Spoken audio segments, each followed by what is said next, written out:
Qancha tilek aytılib atır. Сол тілектің бәрі періштенің құлағына шалынсын. Аман болайық, балдарымыздың, немерелеріміздің, шөберелеріміздің қызығын көрейік.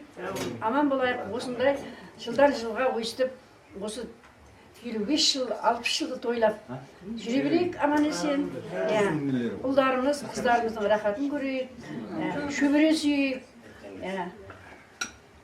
Осы тойымыз той қыласын.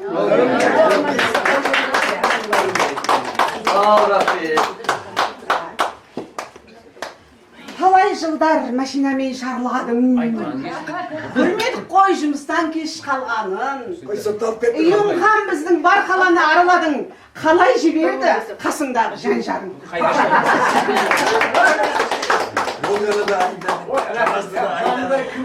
Орынкүл қыз кезінде қайсар болды. Әке орнына отбасында әке болды.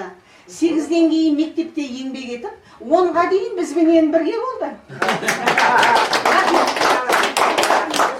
Ал енді керемет, енді ерекшелікті, сұлуда сымбатты, жадыраған, жайнаған, саморынша қайнаған, бұлбұлыстай сайраған, ашылмаған тұздай, құшағына бүкіл әлем зияды, жайдарды жансың сен бір зиялы.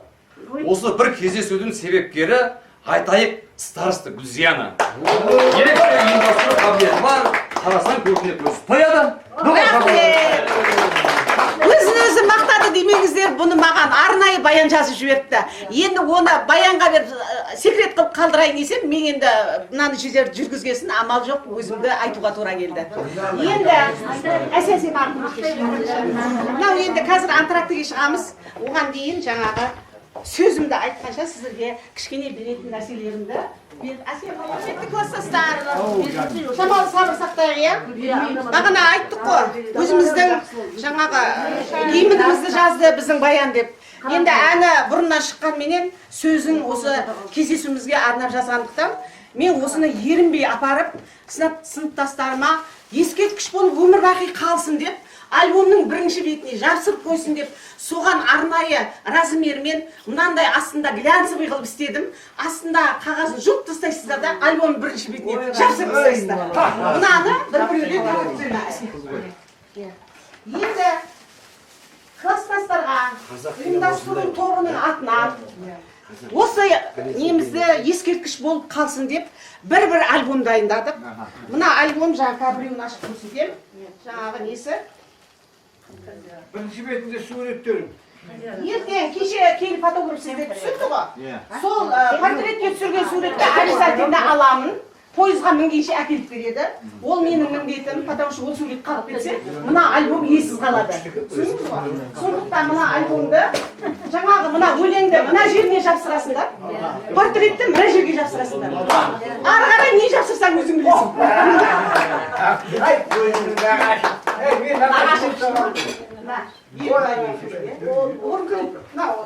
Шетіне тасырап шықсыздар. Қоңырды жігітке береш. Мынау қыздарға бәрін парада береші. Енді ертең таратып кім алады? 23 болды. 22 болды. Мен енді кеше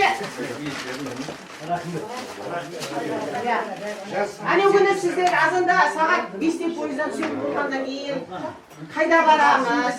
Гүлзия квартира жалдашы, бізге тамақ ішіп аяғымызды созатын деген әңгіме көбейіп кетті ғой.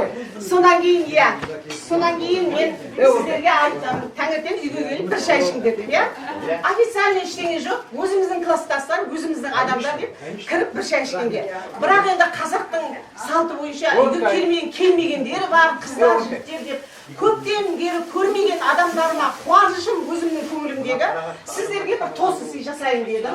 Сөйтіп мынандай бір ерінбестен мынандай бір кружка, өзінің қасығы бар, жақсы күн деп жазылған мына жерде. Соның қасығына мынандай лентасымен 50 жылдық кездесу Гүлзиядан деп сіздерге арнайы белгіні істетіп, осында дайындаттым. Мына кружканың бәрі балдарға беріп шығасыз. Ел балдарға ма? Барлығы балдарға. Осы жерде отырған 10 жігітті толып бересіз.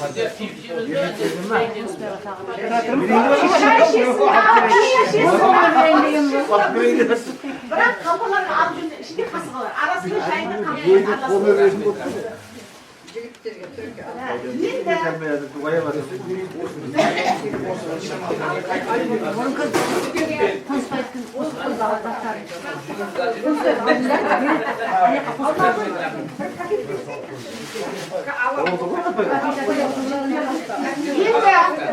Мынау біздің класстың үйоқан класстаса, біздің әдемі қыздарымыз. Біреу қоспайдыкі. Мына қойсаққа қоспайды затын бәрі. Қыздарыма, айналайын қыздар. Мынау қазір жаңадан шығып жатқан тойбастар деп шығарады екен. Алдымызда тойларымыз көп болсын. Енді сіздер немерелі болып, әже ата болғансыздар. Сондай той болсын. Біздің енді әлі баламыз үйленгенде той болатындай сондай жағдай. Сосын мынау енді шығарып жатқан. Мынаған қыздарымыз, тыңдаңыздар. Әдемі алтындарыңыз бен бриллианттарыңызды салып сақтасын деп специально Алматыға заказ бердім. Мына жерде жазуы бар. 50 жылдық кездесу Гүлзия. Мына қыздарды бәрі шақырып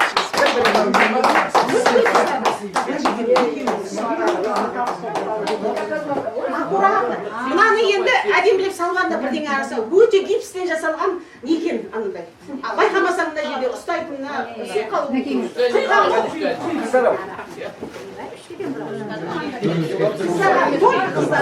Кітіменде.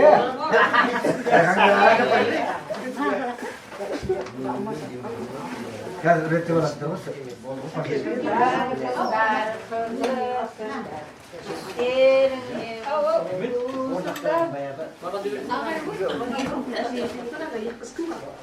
Жібектер алды ма? Кім қалды?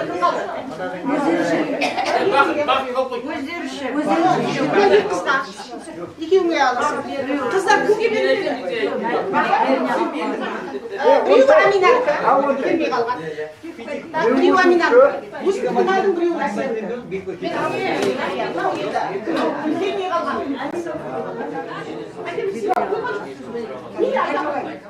Жаңа сөздің арасында үміттіппін. Мына ұйымдастырушы ең белсенді, Гүлзияның еңбегі өте күшті. Бір өзі Айжамал қасында шалы бар. Ол шал емес, жігіті ғой. Жолдастығы бәрі ме? Рахметімді айтқым келеді. Бұндай жұмысты кейбір ер адамдардың да қолына келмейді. Сондықтан айналайын, Гүлзияжан, екеуміз бірге көрші тұрдық. Айналайын көкем, бір түйір баласы бар. Алла тағала сол балаң биыл үйленіп 2024 жылы. Осы барлығымыз асымыз жазылмай соған қатысып, бәріміз түгелдей соған қызмет жасаймыз. Сондықтан саған көп рахмет. Айжамал саған да денсаулық берсін Алла тағала, өстіп, күш-қуат берсін, өстіп, жүгіріп жүруге неше күннен бері ұйықтамай бұндай қызмет жасау оңай емес жолдастар. Бір үйде бір той жасайтын болсаң, сен неше күн бері ұйықтамай, қанша адам жүрсе де соны уайымдайсың. Бұл қанша адамның мына демекей, қанша екі күннен бері қанша жерді көрсетіп жатыр бізге, әулиелердің басын көрсетіп жатыр бізге, көрмеген жерімізді көріп жатырмыз. Сондықтан мың алғыс саған. Алла тағала мына күні деген барлық туған жігіттеріміз қабыл алсын. Алла тағала балам үйленсін.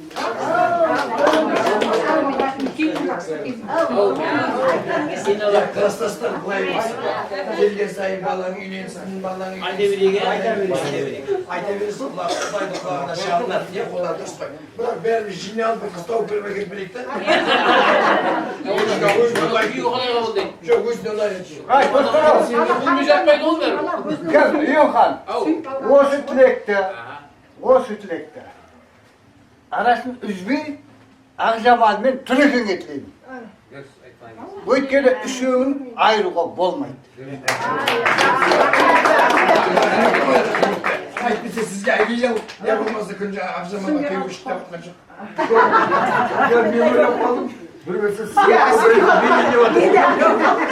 Жоқ, рахметімізді айтып отырмыз.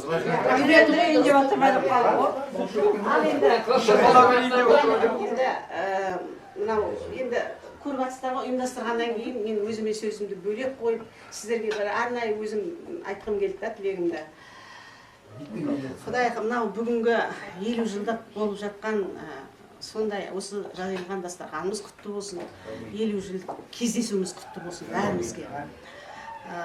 Енді ойланып болсын, барлығы ойдан шыққан нәрселер бар деп ойланып, қалай дұрыс болады, ертең ұмытылмастай, есімізде қалатындай. Аз жасқа келген жоқпыз, жаңа Қази айтты ғой, 50 жыл ол мектеп бітіргеніміз деп. Сондықтан әлі қанша жылымыз бар, оны бір Алла біледі. Бірақ аман болып, осындай кездесулерімізде бір-бірімізге деген ыстық ықыласымызбенен, жүрегімізбен жаңа ыстық сіздерге деген сондай сыйлы көңілімізбен кездесіп тұра берейік деп жасалып жатқан іс бұның бәрі. Енді жаңа мен мақсатқа күліп жатырмын ғой. Әттең менің жүрегім кішкентай. Мынандай болғанда бүкіл әлемді сыйғызып жіберетін. Бірақ сендердің бәріңді жүрегіме сыйғызады. Кімнің алдында Сондықтан сіздерге арналған дастархан, сіздерге арналған сыйлықтар, қанша шаршасақ та, ертең класстастарды көрем ғой. Пәленшені, түгеншені бой қалған кезде қандай шаршағандар кетіп қалатын класстастар емессіздер. Сондай көңілге күш қуат беріп жібереді. Ұйықтап жатқаныңда шарт етіп оянып кетесің де, ойбай, мен не ұмыттым, не істеуім керек деп оянып кетемін де. Была не была. Ертең кездесеміз ғой, өзіміздің класстастар деп өзімді өзім жұбатып қоямын да арасында. Бірақ әйтеуір Құдайға шүкір, жаман болған жоқ сияқты. Кеше енді анау бірінші күн сіздерді бүгін еркін демалсын деп бірінші күнді ұйымдастырған кезімде қорықтым шынымен. Шынымен қорықтым. Потому что аз жасқа келген жоқпыз. Өзімде сенде білеміз ғой бір-бірімізді. Мақұл енді сайранға барамыз. Тамақты күн ысып кетеді. Ана Ақжамал жіберіп жатыр. Ана нені ауа райын қарап отырып, өзімде қарап қоямын. Ойбай, 26 градус, Шымкентте 31 градус. Мыналарды уақыттығыз бір күнде мына жақтан айналдырып, домалаған ағайда Ақмешіт қайда деп апарғанда, біреуінің давлениесі көтеріліп кетсе, біреуінің бір жеріне ауырып қалса, мен жауапты боламын ғой осыны ойлап тапқан. Құдай-ау, тоба, мен сенен сұрап жатырмын, менің класстастарымның еш жерін ауыртпа, еш жеріне нұқсан келдіртпе, ешкімді көңілі қалдырмашы, өзі жерден жақсы көңілмен, қуанышпен, ертең тағы кездесеміз деп кетсінші деп Алладан күніге тіледім. Сағат күніге тұрып алып таң намазды оқиын да артында осыны тіледім. Құдайға шүкір, Аллаға мыңда бір шүкір. Осы тілегімнің бәрін қабыл алды. Кеше ана Қанзира Шамал не қылғанда жаман жүрегім дірілдеп, түнде ұйықтай алмай барып көріп кеттім Қанзира қандайсың. Сөйтсем қызылы кетіпті, спокойно барып ұйықтадым ғой содан кейін. Не істеп жүрсің сен дейді. Не істеймін барлығын аңдып жүрмін, ешкімде ауырып қалмаймын, ешкімде болмаймын. Сондықтан жақсы кешеден бері қанша нәрселерді айтып жатырмыз, бір-бірімізге бақырып шақырып жатырмыз, күліп жатырмыз, әзілдерді айтып жатырмыз, еске түсіріп жатырмыз. Бүгін тастай суға түсіп қандай көңілімізді бірлеп жатырмыз, бір-бірімізге айтып түсейік, анау-мынауымыз кетеді деп. Құдай бізді жамандықтан сақтасын. Алла тіл көзден сақтасын бәрімізді. Еш жамандық болмасын. Бәріңіздің отбасыңызда аманшылық болсын. Көрген балаларыңыздың рахатын көре беріңіздер. Немерелеріңіздің қызығын көріңіздер. Олар көбейіп, өніп, өсе берсін. Сол сіздердің көріп жатқан барлық жақсылық қызықтарыңыз маған жұғысты болсын. Allah sana kuvvet versin. Evet, babanızın söyle.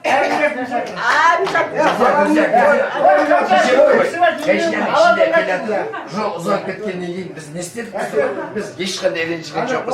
Бір сөзді іліп алдық та, үшеуміз жарты сағат күлдік бәріміз. Ішіне өп қаласақ ішіміз түйілді. Елбай бар ғой, Елбай. Аралға барып келгендей болдым деді ғой. Сонда да шыдады ғой, мен ойлағам. Еке, тоқтат машинаны, мен далаға шығамын деп айтады. Шыдады аяғына. Молодцы. Мен де дірілдеп отырдым. Күләм біздің капризный қызымыз ғой. Қырып қоям көзімнің астына. Бөле Гүлзия, біз Қызылордаға жеттік қалдық қой дейді да. Тым тырысып отырмын, ананың есінде білмеймін ғой километражын. Бірақ енді домалағанадан кейін ана неге жақын екенін білемін. Домалағанаға потому что біз мына аяқпен сайраман барасы ұзарып кетті да енді. Обычно қаладан кіші жастар жақындау еді енді. Бірақ жанымды шүберекке тиіп отырмын ғой енді. Ауырып қалмасын, давление көтеріп қалмасын деп ішімнен. Бұлар өлең бастай береді, соған дарылдап әкеліп бәріміз қосылып уақытты жаңағы оздырып алдымызға жеттік қой.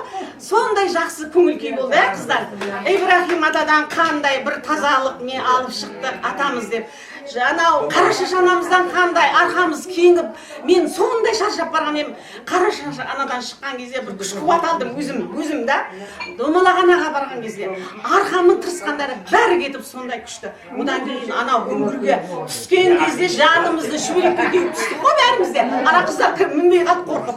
Түскеннен кейінгі ана салқын мамыражай ішіндегі қандай ауа райы ана жердегі. Енді өзім ырза болдым ана жерге. Мысалы мен енді суын ішіп өзіміз бата қылып жаңа ризалығымызды айтып тілегімізді білдіріп жатырмыз ғой.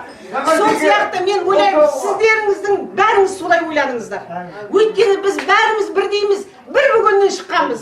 Бір бүгінде қанымыз тамған кіндігіміздің. Сондықтан бәріміздің ойымыздың бір жерден шығады. Бұзықтымыз да бір жерден шығады. Между прочим, от қайтып. Аман болайық, сау болайық, кездесуіміздің соңы болмасын. Енді бір мен бар екен. Масақбайға бергім келіп дайындадым. Айналайын Масақбай, саған көп рахмет айттым ғой. Үндемесең де баян айтты маған. Масақбайға айтшы деп. Масақбайға бір ауыз звондап едім. Масақбай, сен білесің ғой малдың жағдайын. Маған көмек берсейші дегенімде, иә деді, ештеңе деген жоқ. Сол малды өзі алып, өзі сойып, ана мүшелеп, асатынды бөлек, анасын бөлек қылып, оны апарып баян екеуі қаладен кетіп, соны бұзбай әдемілеп әкелген Масақбайға мына сыйлықты берем. Үйге барып құрдасымызбен бірге рахаттанып отырып кластастарды еске алып шай ішесіз. Ничего. Гүлзия, төрт-төртқан адамға қарай. Мына шайнекті Аралбайға бердім. 40 жылда келе алмадым, жұмыстан шыға алмадым. Жүрегі сондай ауырып, 40 жылдан кейін маған қай жарайды звондады бұл. Елу жылда кездесеңдер айтыңдар. Енді 3 жыл қалғаннан бастады. 50 жыл қашан дейді. Сонымен былтыр енді бастадық қой, бағана кім айтты? 1 жыл бастағаннан Аралбай звондайды. Айына 1-2 рет звондап қояды. Гүлзия, 50 жылдан бастады. Әне қалдырмай. Соны Жұмагүлді танымасақ та, Жұмагүлге айтып, айналайын Жұмагүл, бізді көрмесең де, біз осы Аралбайдың сыныптасымыз ғой, бізді өзіңдей көр де, Аралбайды жіберші бізге, деп звондадым мен кімге. Келіннің телефонымен сол арқылы звондадым. Сөйтіп біздің бір ауыз сөзімізге өзі WhatsApp-қа қосылып, тілегін білдіріп жатыр Жұмагүл. Рахмет, сол Жұмагүлдің арқасында біздің Аралбайымыз бойы кішкентай өзі қап-қарайды, көрген кезде кешірмей айтты, ана біреу кім дейді? Өзі сап-сарыша, басында шашы жоқ, зіңдіп пейшігетін ағасы болғанмен екен. Сол Аралбайымызға арнап, әдейі берейін дедім. Ауылға барып, Жұмагүлмен бірге сүтті шайыңды рахаттанып отырып ішіп, кластастарды еске алып отырасың. Енді сені басқа оқыған еш ұмытпаймыз.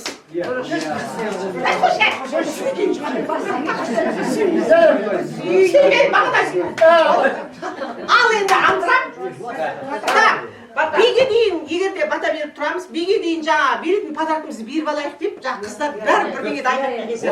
Осы жерде таратып жіберіңдер, сосын биге барамыз, әбден билеп алғасын келіп тамаққа отырамыз. Одан кейін шығуымыз керек қой, енді былай шықсаңыз шығып беріңдер, бата беріңдер. Батам жерде жатпасын, оттарың басы аман болсын, дендерің сау болсын. 50 жылдық мерейтойларың құтты болсын, жан-жақтарың аман болсын. Балдардың қызығын көріп, немелерімізді әрдайым ортаға салып, қуашты, бақытты, шаңырағымыз кең, заманымыз аман, абыройымыз арта берсін. Аманатымыз аман болсын.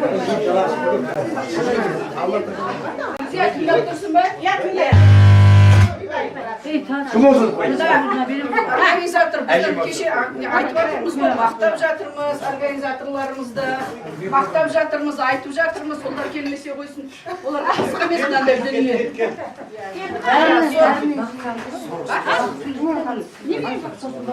Бақтал сөйле осыны қазір организаторларға, біздің бастықтарға бересің. Кеше ана осы шетелдегі қыздарға сен төраға ретінде рахметіңді айт, содан кейін Құрметті кластастар,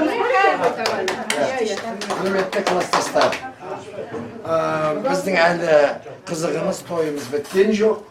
Мен қазақ болғасын, қазақтан туғасын, қазақтың топырағына қанымыз тамғасын, амалымыз жоқ.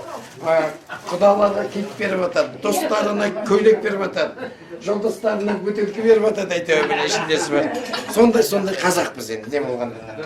Сонымен мынау оны жаңағы Гүлзия тағы басқалары білмейді. Біз өзіміз қатысушылар болып, ойласып, сөйтіп біз рахметімізді айтайық. Бізді сояқта, мәпелеп, құшақтап, күтіп алып, жүгіріп, жүріп, қанша жерге, қанша елдің үстінен апарып жүрген адамдарға, жігіттер мен қыздарға, қаланың жігіттеріне, қыздарына бір алғысымызды айтқымыз келді. Арнайы бір, біз енді үлкен мекеме емеспіз. Бізден жаңағы тосын сый ретінде осындай қылып кішкентай ойласып едік. Бұлар қатысушылардың ғана өздерінің инициативасы, өздерінің ойлап тапқаны. Енді Гүлзия, Құдайлап шықшы, мына шық, ортаға шықшы. Құдайға шық. Еңкейе бермешті, еңкейе бермешті, ортаға шық. Ал, осыны ұйымдастырып, осы жағдайға келтірім. Кейде бір айқайлап алып тіптен керек болатын болса. Мен аға мекенде ойнап, бұтыр қызын сондай батыр қызымыз, Мәншік Мәметова да, Әлия Молдағылова да осындай қыздарға шыққан. Кеше ана үңгірдің ішіне түскенде бір жақ қыздар, бір жақ жігіттер бармай қалды. Барғандары қалтарып, шаққа шықтық, бүйтіп қалтарып. Жаңа түсіріп алған бәрі жоғалтып кетіп қалыпты. Дұрыс бекітпегенмін ғой. Әлтіне жалынып жүргіздік. Үңгірді өш мағада. Сондықтан мына қатысушылардың артынан, қазақша айтқанда қарағалықтың атынан сіздерге рахметімізді айтып, осы бір кішкентай сый-сияпатымызды адресат дейді ғой, қазір современный сөзде адресат дейді екен ғой. Сондай бір сый-сияпатымызды тосын жасағымыз келіп отыр. Гүлзияға. Құрметті Гүлзия Балғаева, сізді 50 жылдық сыныптастар кездесуімен құттықтай отырып, бақытты да ұзақ өмір, жайдары көңіл күй, абыройлы қарттық тілейміз. Уақыт өтіп жатыр барма шара, бас қостық 50 жылда шым қалада. Қазір біз ата жеміз қыз бен ұлға секілді биік шынар жеке дара. Қартайсақ та көңіліміз көнермеді, шырқалар жастық шақтың өлеңдері. Боз бала, балалық шақ еске түсіп, айдындар ал, туған жерім бөлендегі. Жанарыңа нұрлы шуақ күн сияды, қалыптасқан жансың сен бір зиялы. Осы бір кездесудің себепкері алғыспен мадақтайық Гүлзияны. Жан жағына мейірімі мол қайыры, жыр арнайды бүкіл класс шайыры. Біз тілейміз барлық жақсы тілекті, отау құрсын үкілеген ал тайыры. Үлгі болып жастарға артындағы, күш қуат берсін Алла тартынбәлі. Жайдары мінезіңмен жарқылдай бер, баяғы сол ыстарыста қалпыңдағы. Әледе сол баяғы қалпыңдасың, ақ көңіл жаны жайсаң, жарқын жансың. Қарсы алдың бәрімізді шын көңілмен, Алланың берер сыйы таусылмасын. Тілекпен 74 жыл бітірген сыныптас достарың, Арал қаласы 1 маусым 2024 жыл. Оқыған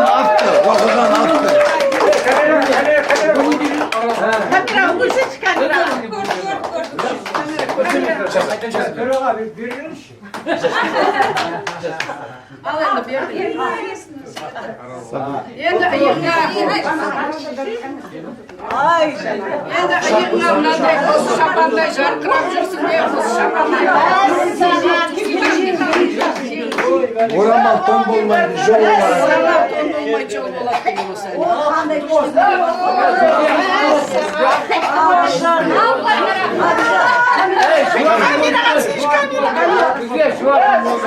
Баланың тойына дейгіз, әумин.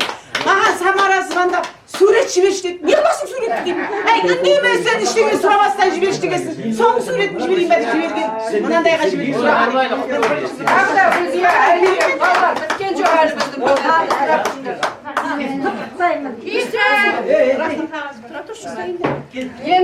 Енді Гүлзия сенің жалғыз өзіңе емес сенің әлтәріңа Тиссот фирмасынан мынандай сағат бар мінекей.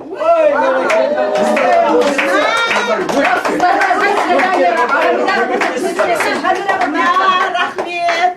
Қыздарға свиданияға кешікпей осы сағаттың несімен жүгіріп келсін. Ой, рахмет. Мына әже аталарынан берген мына сағатты көргенде бала мен.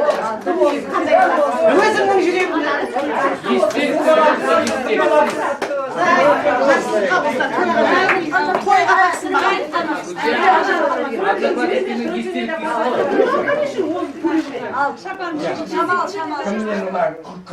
Күлзиямен бірге, Алтайырмен бірге шапқылап, одан да көріп отырсыңдар, қанша жерге апарып, қасында Ақжамалы бар, Түрекең бізге көп қызмет істеді. Ол біз оның несін, бұлай көмегін, қол көмегін, сөз көмегін біз ауылда жатып-ақ сездік. Өйткені звонит етті. Мына не істеу керек, олай болғанда не істеу керек. Даже етті қалай әкелу керек дегенде мен айтып едім, бір етіміз бір проблема болса маған айтыңдар, бір ет бәрі жеткізетіндер бәрін айтып берді. Бұлай істеу керек, бұлай істеу керек, бұлай істеу керек, бұлай істеу керек деп кешіресің. Ақжамал бүкіл погоданы біліп, сосын айтады, несін жасырамыз? Сендер айтсаңдаршы, мен Түрекеңе айтсам, мен бөтен статустамын.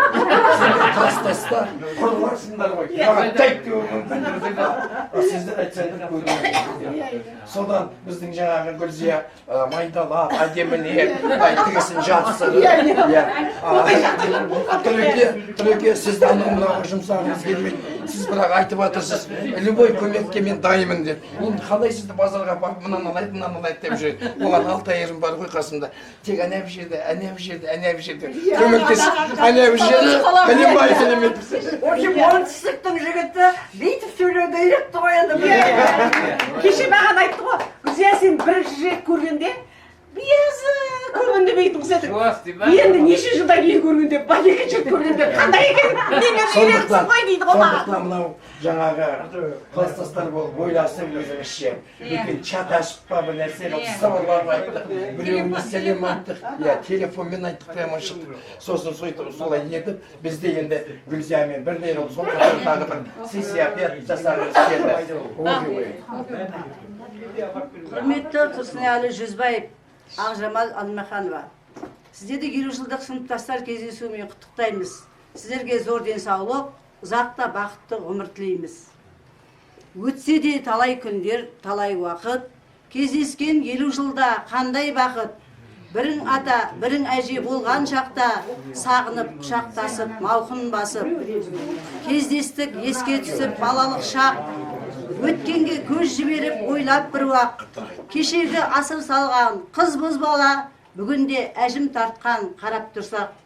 Жапырақ жая берсін бүршік әлі, жақсы іске екеуі де құлшынады. Бәрімізді құшақ жая қарсы алып, қуанып жүр Ақжамал мен Тұрсынәлі. Түрекең Ақжамал бар замандастан, достарға кең құшағын ашып жатқан, шынайы ризашылық білдіреміз, ықылас мейірімін мол шашып жатқан. Мектеп кезден тазалықты жырладың, жырға қостың бөгеніңнің саздарын, енді міне бақытты әже болыпсың, аман болсын қасыңдағы жан-жарың.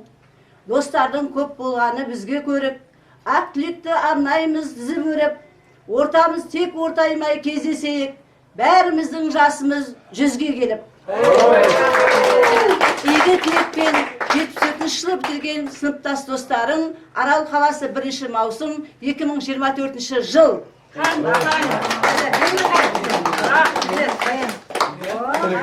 Ой, бұл тосын ой,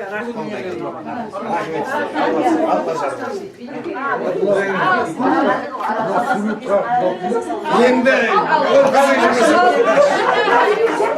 ол біздің секілді. Ал енді айтады ғой шапшаң. Жол болады дейді ғой. Ағайындар, бәрі жақсы ғой. Бірақ мына суретті қайдан тапқан?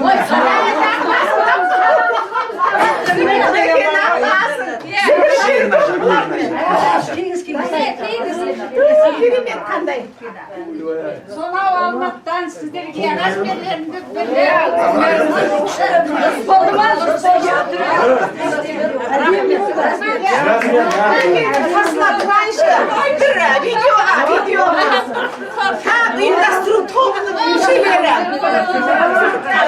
Класстастар рахмет сіздердің ақылларың. Ой, күшті. Рахмет ағайындар. Біз ризамыз, рахмет. Ризамыз. Рахмет.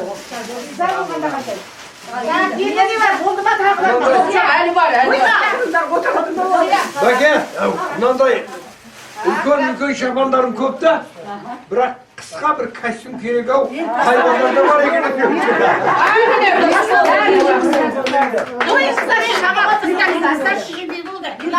Кішкене отырамыз.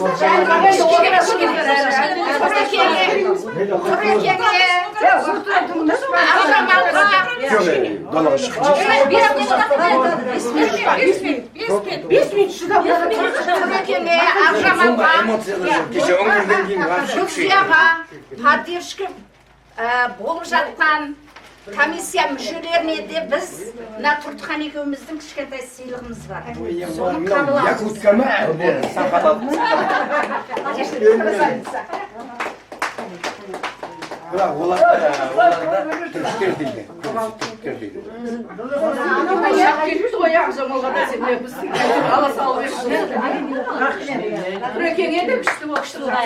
Мен үлемеймін. Тыңдайық кішкене. Кішкене тыңдайық. Құрметті Бақыт Жолдасбаев, сізді 50 жылдық сыныптастардың кездесуімен құттықтаймыз. Құттықтай отырып, бәріміз басымызды қосуға ықпал етіп, белсенділік көрсеткеніңіз үшін сыныптастар атынан үлкен алғыс пен ыстық ықыласымызды білдіреміз. Сізге шын көңілден жарқын да мағыналы өмір, көтеріңкі, кіршіксіз көңіл, зор денсаулық, отбасыңызға амандық тілейміз. Сізге тілекпен Комиссия мүшесі, өтебей көресі, осындайда бақытты құттықтаған жөнесіз. Сізге тілекпен 1974 жылы бітірген сыныптастар 1 маусым 24 жыл.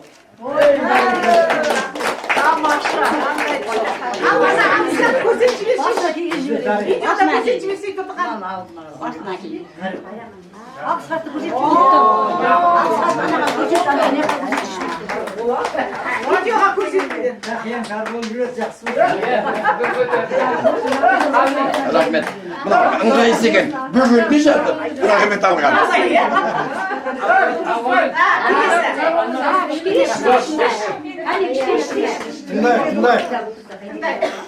Алғыс хат.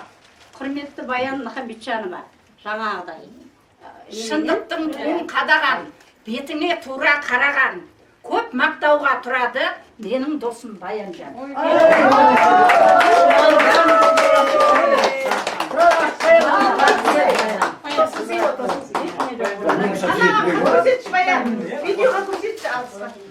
Орамал. Орамал том болмайды.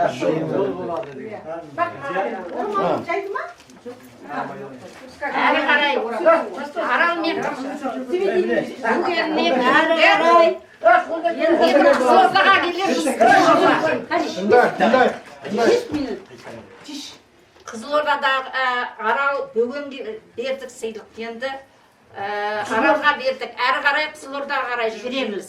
Алғыс хат. Құрметті Бибігүл Мусаева, жаңағыдай текспен. Комиссия мүшелері. Комиссия мүшелеріне беріп жатыр.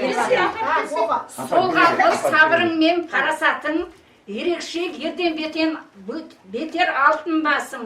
Баяғы жас кездегі қалпыңдасың. Сұлу жоқ, әзір саған таласатын.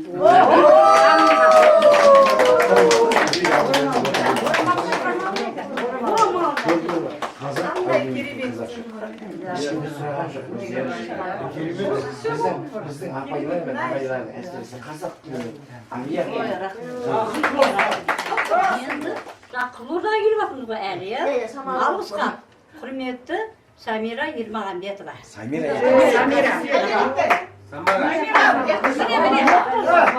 Қарапайым сөзді айтпас бұйырып, әрбір ісім бастайды бір Аллаға сиынып, Самара ханымға.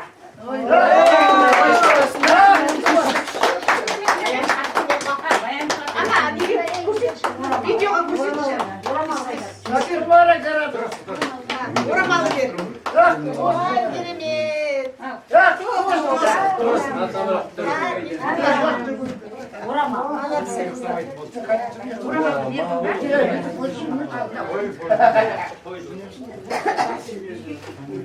Енді ана болғаны болдық қой.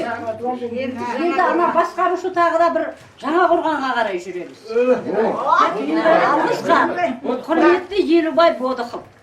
Елбай мына біздің классымыздың бәрінің күйеу баласы. Сондай ақ көңіл жан. Әйелі күлік жұртынан, әдепті күйеу бала деп класстастар мақтайды сыртынан. Мырзаға, Елбай мырзаға. Көрсет видеоға.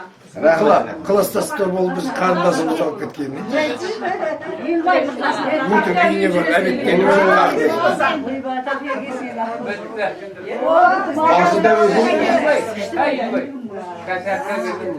Енді жаңа орғаннан өтіп кеттік. Енді Алматы деген үлкен большой город. Соған қарай кеттік. Мегаполис. Құрметті Светлана Шекеевна. Өмір деген қасқағым, дәрігер қызмет атқарды. Төмендемесін асқарым, жанияңмен аман бол, көбейе берсін бастарым.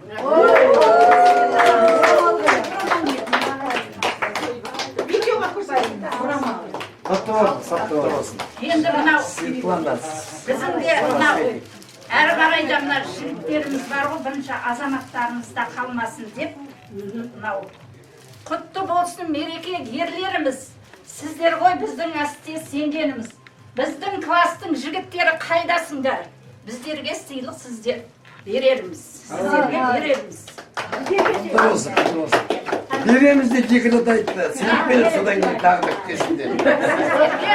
Бізден сыйлық берерміз. Ай байқам. Сыйлық берерміз. Қайда? Қобалжып отыр. Міне.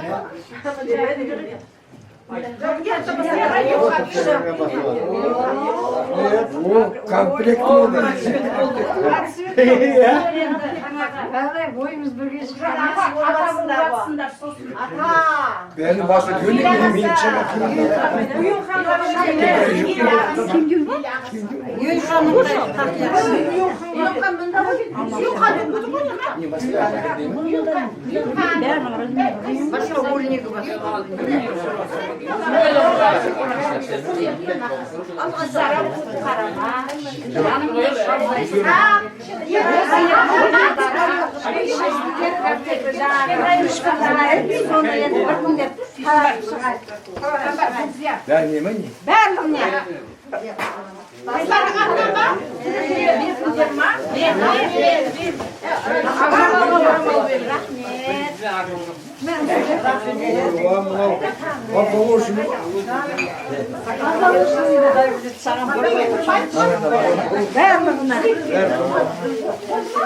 Мен запқыз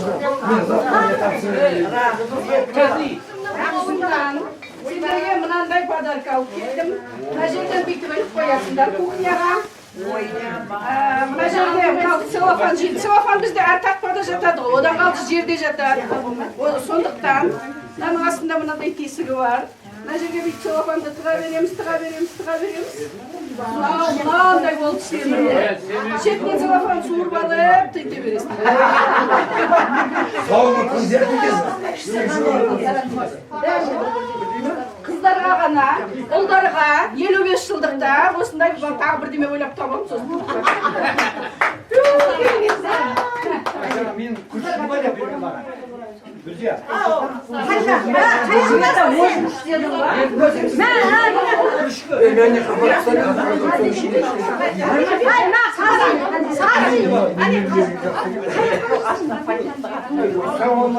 Кім алмады?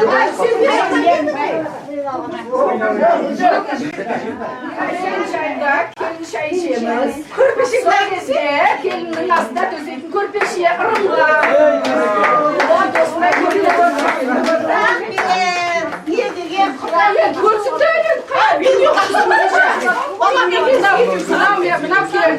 Өзгенің келіннің қолынан шай ішкен кезде осы көрпешеге өтіп отырып келін шай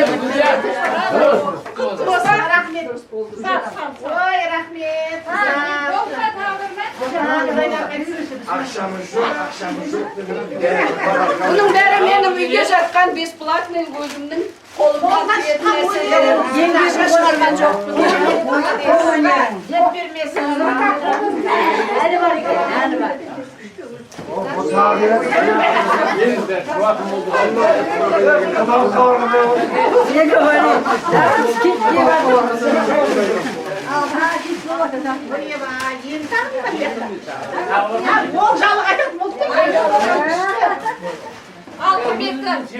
Жүгіміз азет.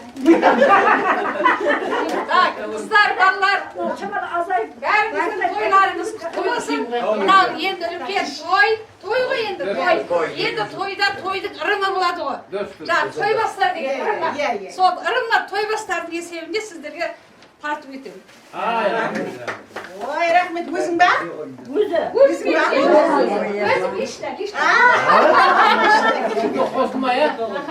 Личный деген қой, личный Мақсудың деген. келіншегіне тиді ма? Личный деген. Қалай айтты? Елімізге кездесті жазған сыртына. Аты деген жоқ.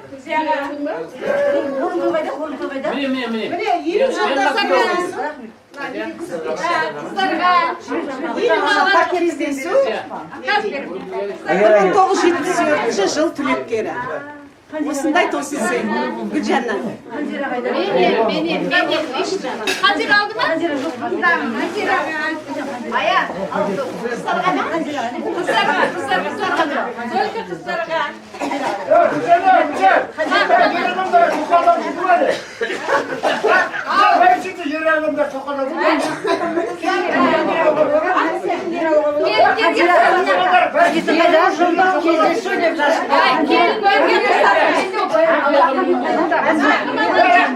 Мен алған жоқ.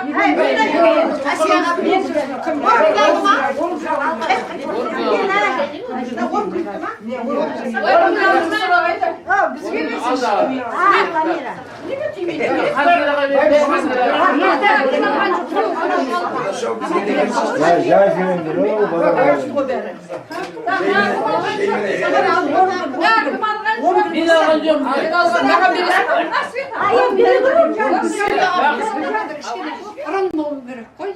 Иә. Қой баса. Иә? Мына не ақша салдың ба? Баяға барасың. Баяға баратын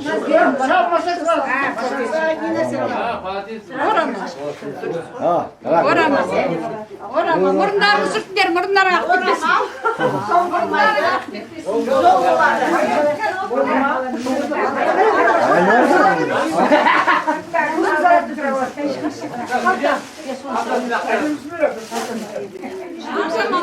Абрел қайда? Балама. Саған берейін деп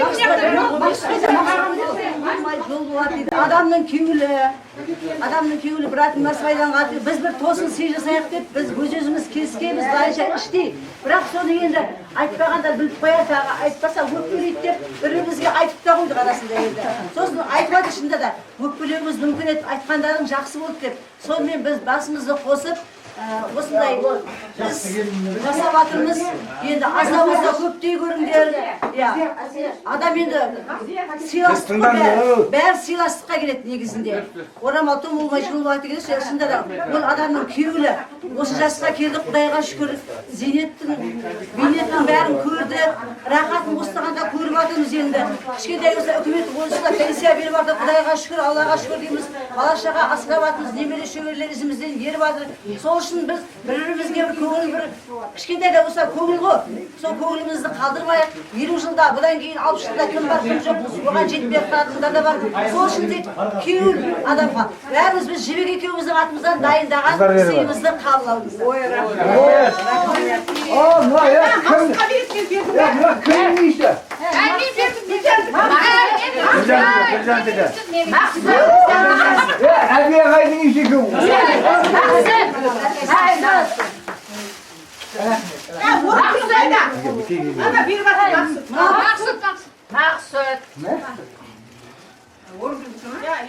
Beni atağım koydu.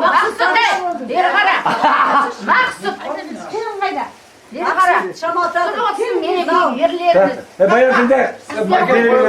Biz sengerimiz. Make. Bizдің класстың жігіттері қайдасыңдар? Сіздерге бізден сыйлық берерміз деп мен саған арамын.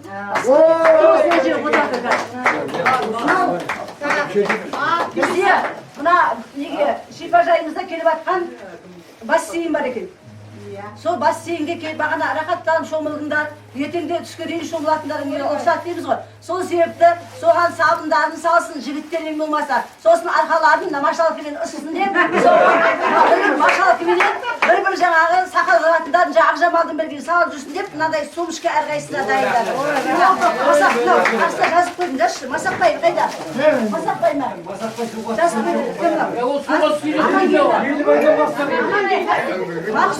Самаранамаса беруге olur. Aralbay. Елубай. Mına arkam sağsana bakıyorsun.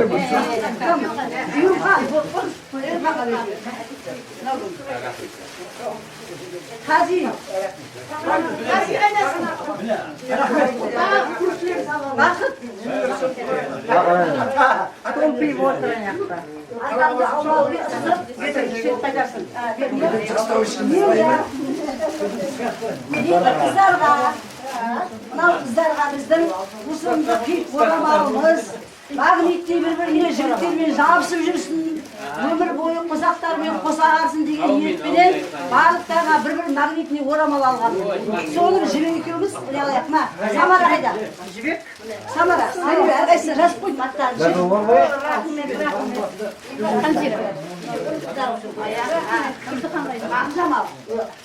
Рахмет ya. Шалыңменен бірге жабысып бір-біріне қартая беріңдер. Мынау кім еді? Гүлзия. Береміз кім еді? Зиба.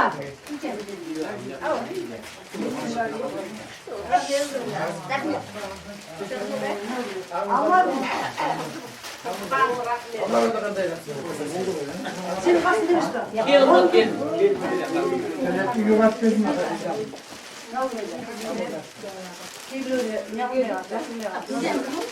Sizge taptağım.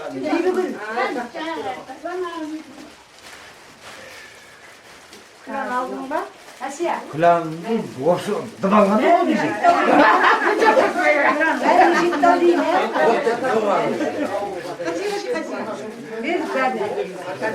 Bir şubak өлеңменен аяқтайды. Al kaneki. Міне бүгін бас қостық Шымқалада.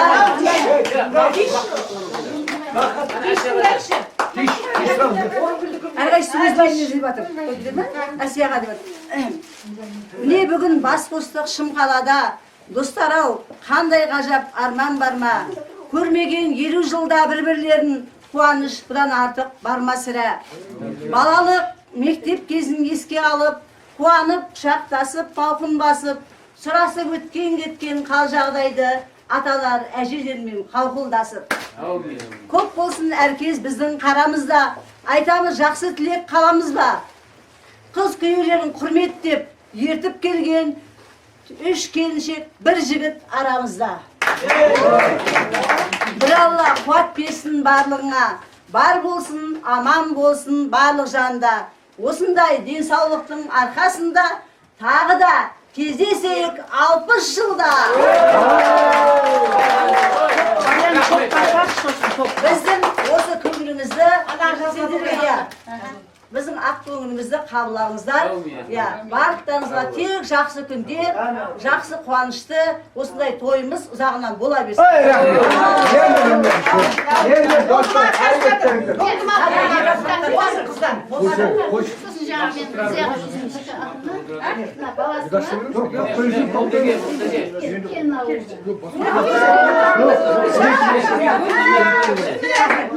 Енді балам үйленеді точно. Aman senin gülgenin şu Hadi enda, Gülge.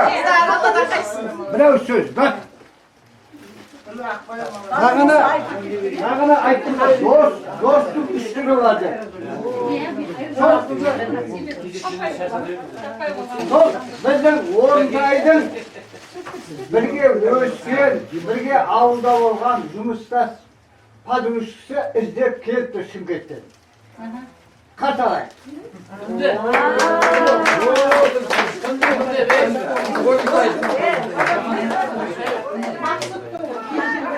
Адамның анау бір ауыз сөзден көңіл қалады.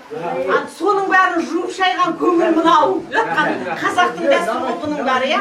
Бұл жаңағы орамал, том болмайды, бірақ жол болады. Қыздар бәріне рахмет сыйлықтарыңызға, жігіттер рахмет, келгендеріңізге рахмет, аман жүргендеріңізге рахмет. Арбада сұраймыз. Ағайындар, сұрасаң бата берейін. Үстен болсын мерейін. Аман болыңдар. Өмір жастарың ұзақ болсын, бақытты болыңдар. Әрқашанда тек қана жақсылықта сіздермен біздер сыйласып, өмірде қалған осы қана сыйласу мен құрметтеп араласу. Тек қана тойда жақсылықта кездесейік. Аумин, Алла.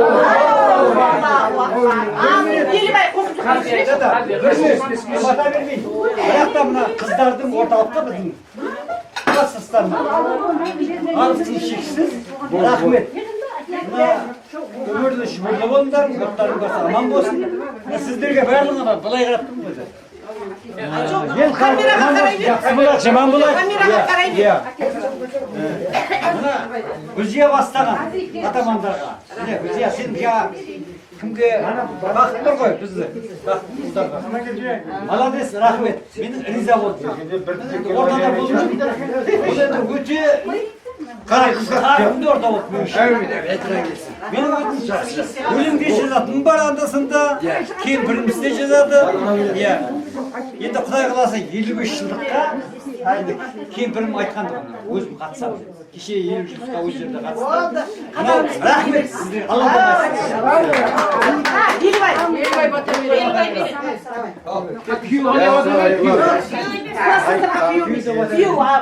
Періште аумен десін, күнді Құдай көкілеріңді өсін, түнде Құдай ұйқыларыңды өсін, тапқандарың алтын болсын, өздерің жарқын болсын, бақ бесін Құдай бәледен сақтасын, қауіптер Алла қатерден сақтасын, абыройлар Алла аман сақтасын.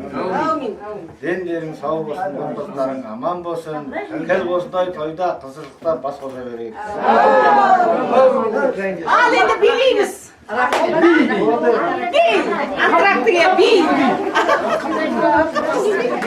Aydınlık'a gelin. Yüzüme soğupan, nesi soğupan? Bas. Орынбасары мынау комиссияның төрағасы, мынау барлығы класстастары, достары, мына менің тәтем Ақшамал деген тәтем осы жақта 2 қыз тұрады. Осы 2 қыз осы арада ұйымдастырып, осы сендерге келіп қалдық. Менің Жандосым, Шолпан деген екеуміз. Biz kettik esin, endi uykay almay. Бағана немен бізді айналдырды ғой. Өзіміз әрең тауып. Зорға дегенде тауып келіп тұр осы амандасып қалайық. Енді мына тойға құр келмепті. Тойларыңа. Шашу дейсіз.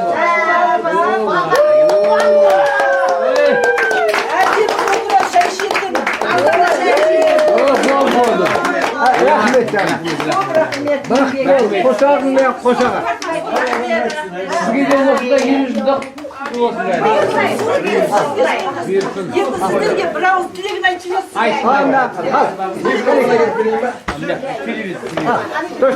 екеуі қатар тұрыңдар.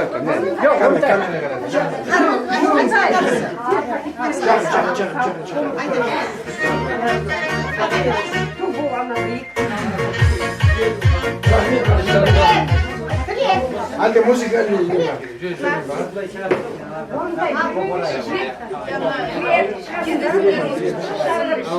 Елу жыл деген енді тамашада қандай жақсы елу жылдан кейін өстіп аман есен бас қосып жатудың өзі бір ғанибет иә.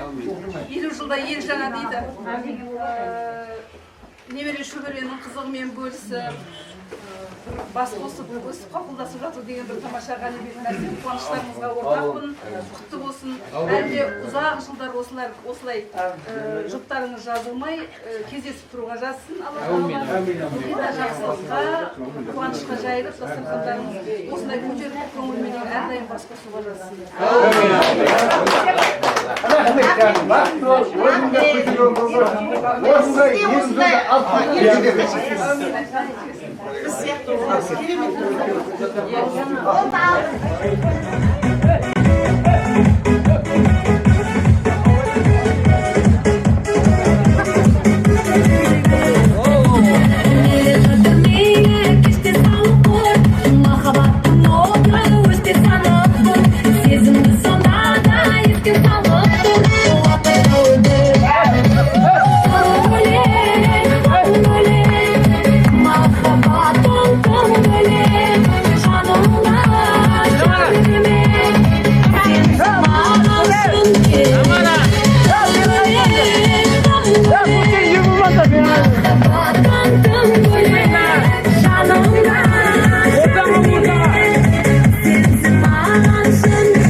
осылай бола ма жүрегім айықсын сезімді бағала сен маған лайықсың басқаға қарама аққудан алмайсың көңілім тола ма сен алмайсың осылай бола ма жүрегім айықсын сезімді бағала сен маған лайықсың басқаға қарама аққудан алмайсың көңілім тола ма гүлдесем алмайсың осылай бола ма сен алмайсың осылай бола ма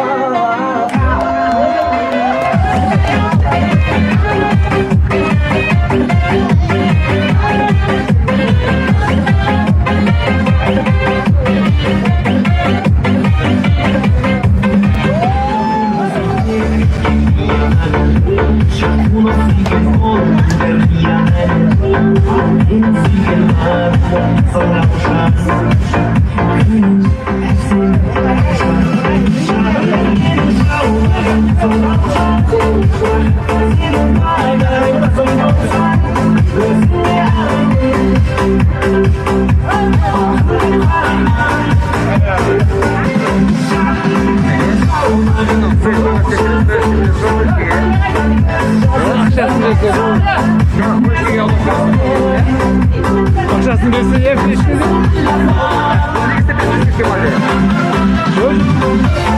Akşasını normal verse fleşkesi. Aşağı verse diski. Fleşke biz bunu verse fleşkesi.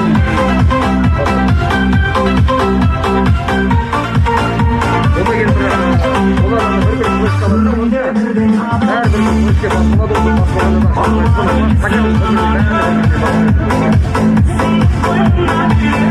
Fleşkenin özü güzel başladı.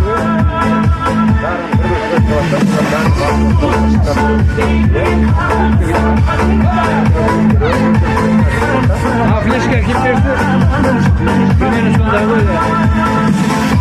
Fleşke versiniz diyor. 16-38 GB.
Айтқан сөзің жадымда қалшы дедің жанымда ол күн менің есімде Жигулидің жанымда Ах Жигули, ах Жигули еске түсер естеліктер Жигули раушан гүлі сені менің қызғандырғандай сол күні Ах Жигули, ах Жигули еске түсер естеліктер Жигули раушан гүлі сені менің қызғандырғандай сол күні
бір керемет отырыс болып жатыр. Енді керемет әпкелеріміздің әндері бар. Осы әпкеміздің бір әндерін тыңдайық. Қандай ән? Құрдастар. Бәрекелді. Қайда беріңіздер? Құрдастар әні. Құрдастарға, 50 жылдыққа құрдастар деген баяғы өлеңді айтып берейік, тыңдап отырыңыздар, қабыл алыңыздар. Қыздар, мына үш қыз арнайы өлең дайындап кетті. Бағана уақыт болмады дейді, тамақ келейін дегенше айтып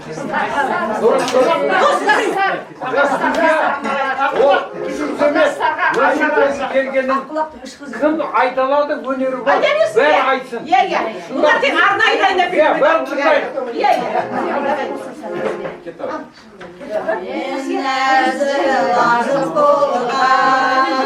Азық болған құрдастар, қарақат көздер ғашық болған құрдастар. Айлы түнде әзілмен деуші еді қой кеш жарық. Сағынарсың, сарғаярсың, сол күндерді еске алып. Жан алтын құрбылар, жарқылдаңдар, ән алтын құрбылар, тартынбаңдар.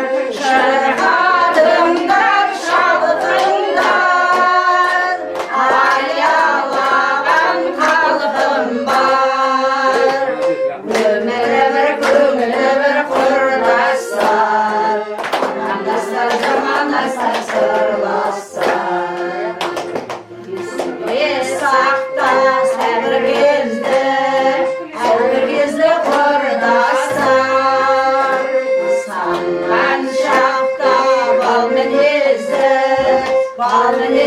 құрдастар әнің қандай назым қандай жақсы еді ғой тоймайтын қызығы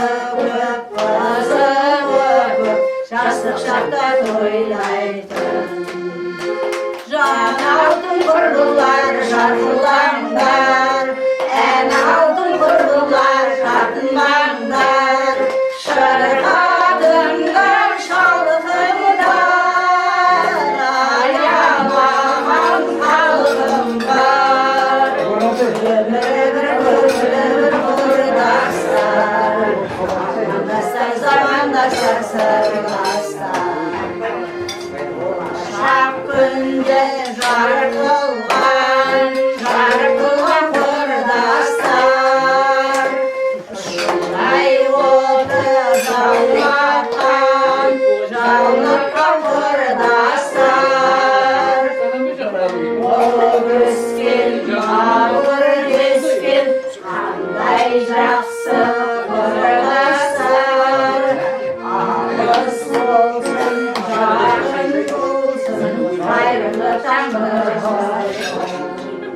жан алтын құрбылар жарқылаңдар ән алтын құрбылар тартынбаңдар шырқадыңдар шалқыңдар аялаған халқым бар өмірі бір көңілі бір құрдастар замандастар замандастар сырластар жан алтын құрбылар жарқылаңдар ән алтын құрбылар тартынбаңдар шырқадыңдар шалқыңдар аялаған халқым бар өмірі бір көңілі бір құрдастар армандастар замандастар сырластар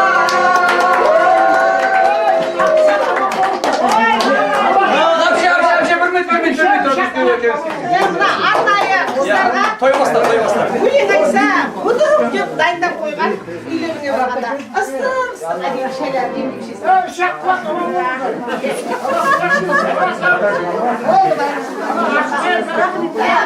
Құрметті класстастар, мен бағана бір есімнен шығып кетті. Осындай бір арнайы сыйлықты мен Бибігүлге дайындаған едім. Иә, Бибігүл әне күні қуанып бізбенен чатта балам үй алып жатыр, қуанып жатырмын деп бізбен бөлісіп жатыр ғой. Сол қуанышына, сол үйге ыстық шай ішіліп қонақ күте берсін. Балам өзі көніп көбейе берсін. Ал енді рахмет, енді Күлзия әпкеміздің бір керемет әсем әні бар, бір доғыл шабаларып қойыңыздар бәрекелді. Ал, кеттік, қандай ән? Сыранын айтып берейін. Ал, кеттік, жігіттер. Өзімнің коронный әнім, жақсы көретін. Ол маған тек ауылымды, елімді, туған туысқанымды, осы сіздер сияқты сыныптастарым есіме түсіреді. Ауылымды сағынғанда айтатын өлеңім. Жіберіңіз. Қостары.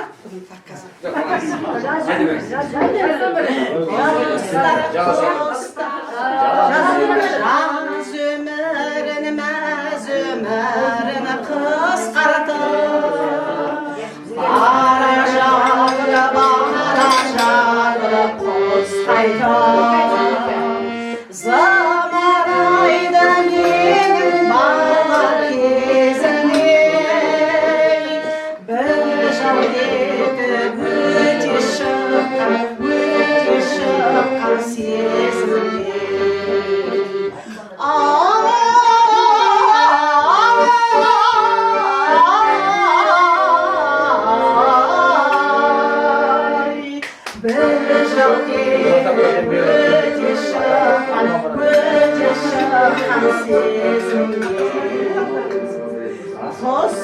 Құстар сызықтырған салады солардың ертегі даланы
Ey şabalar.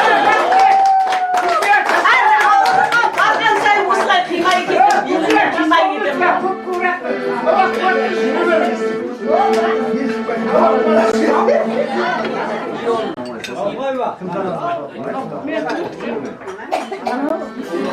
Сіздің кереметтей құрметті азаматы, өздеріңіздің мінекей кереметтей достарыңыз, Қази ағамның құрметіне жолдағаны үшін көрдім. Қазеке, сіздің құрметіңізге қарай кетіп, бұл жобалап қойсаңыздар болады. Енді жаста шаңызды бір еске алып, Қази ағамыздың атынан барша құрметті достардың құрметіне бір керемет әрсемен болсын, ә? Ал кеттерге.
Anlayana seni tattım, gönlümde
Құдай қаласа бүгінгі осы отырыс мәңгі есте қалсын, аққа келіп шағылған қарадай болып. Ал мені де есте шығармаңыздар. Осы бір керемет кешті басқарған бала ғой деп. Енді бір керемет, осы бір керемет әсем әннен кейін бізде тоқтайық. Шалмауызға да жан керек дейді ғой енді ағайындар. Енді бір-екі әнімізді айтайық. Енді біздің де ертеңде біздің аманатымыз бар еді. Сол аманатқа қиянат жасамай ертең құдалығымыз бар еді. Соны енді біз енді қазір сіздер рұқсат берсеңіздер, бір-екі әнімізді айтып, біз енді жақсылап енді елімізге барсақ, сіздер енді өздеріңіз достар болып, арқа-жарқа болып өздеріңіз бір-бірлеріңіздің әңгімелесіп, сырласып, не болсаңыздар енді осында отырған барша құрметті құрметіне бір керемет әсем ән болсын. Бәріміз бірге шырқаймыз. Аналарымыз аман болсын, бәрекелді.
Thank you.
Gönül aşık, benim aşık asırım. Yer geldi geçti, taslı sevişti, bir şimdi öşti.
Keyin bizni Xudoga shukr.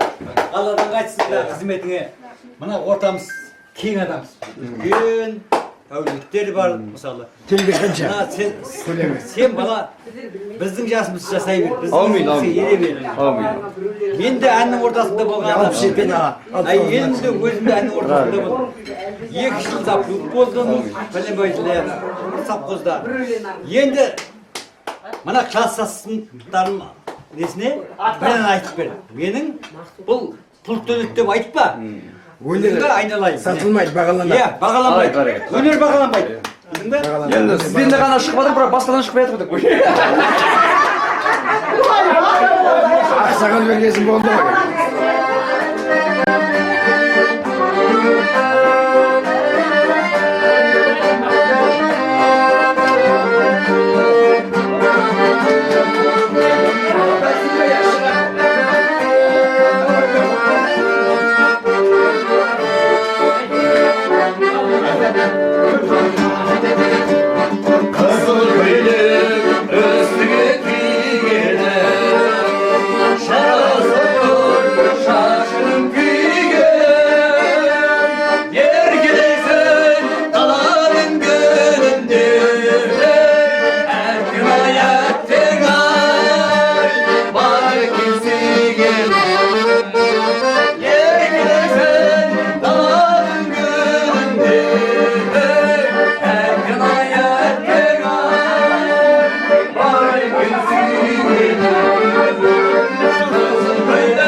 Al bir de ya akkoydak biri var. Akkoydak biri var.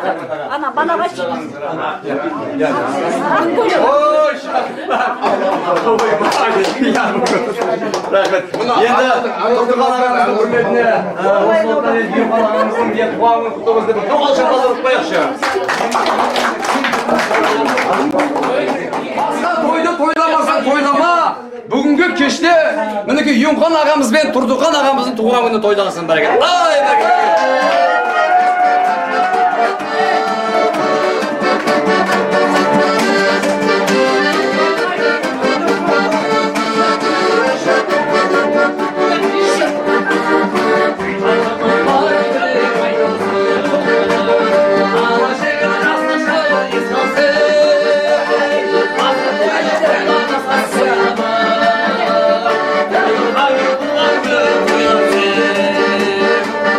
Toyda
Давай.